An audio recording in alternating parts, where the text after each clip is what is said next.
সন্দেশখালীর আস্থা ফেরাতে তৎপর প্রশাসন। সন্দেশখালীতে 61 জনকে জমি ফেরত। সরকারি শিবিরে অভিযোগ পেয়েই তদন্ত প্রশাসনের।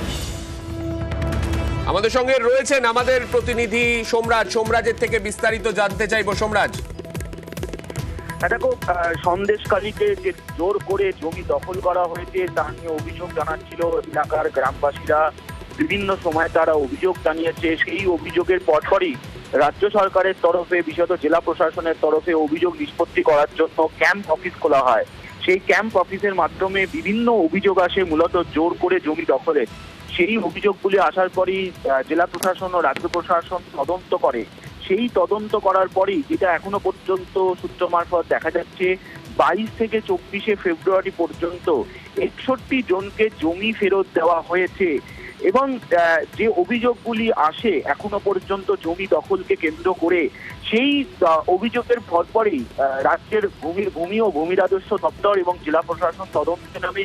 এবং তারপরেই 22 ফেব্রুয়ারি থেকে 24 ফেব্রুয়ারি পর্যন্ত মোট 61 জনকে জমি ফেরত দিয়ে দেওয়া হয়েছে। তার তালিকা ইতিমধ্যেই প্রকাশ্যে এসছে। এবং শুধু তাই নয়, যেটা সূত্র মারফত জানা যাচ্ছে, এই কাজ এখনো চলবে। অভিযোগ এসছে, জমি দখলের অভিযোগ এসছে প্রায় 150-টিরও বেশি। কিন্তু যে অভিযোগগুলিকে এখনো পর্যন্ত নিষ্পত্তি করা গেছে 22 থেকে 24 ফেব্রুয়ারি পর্যন্ত, তার সংখ্যা 61। জেলা প্রশাসন ও রাজ্য প্রশাসন মনে করছে সেই সংখ্যা আরো বাড়বে। যেটা দেখা যাচ্ছে যে সন্দেশখালী ব্লকের একাধিক অংশে, অর্থাৎ পাশাপাশি জমি দখল হয়ে গিয়েছিল, সেই জমিগুলি পুনরুদ্ধার করেছে রাজ্য সরকার, রাজ্যের ভূমি ও ভূমি রাজস্ব দপ্তর।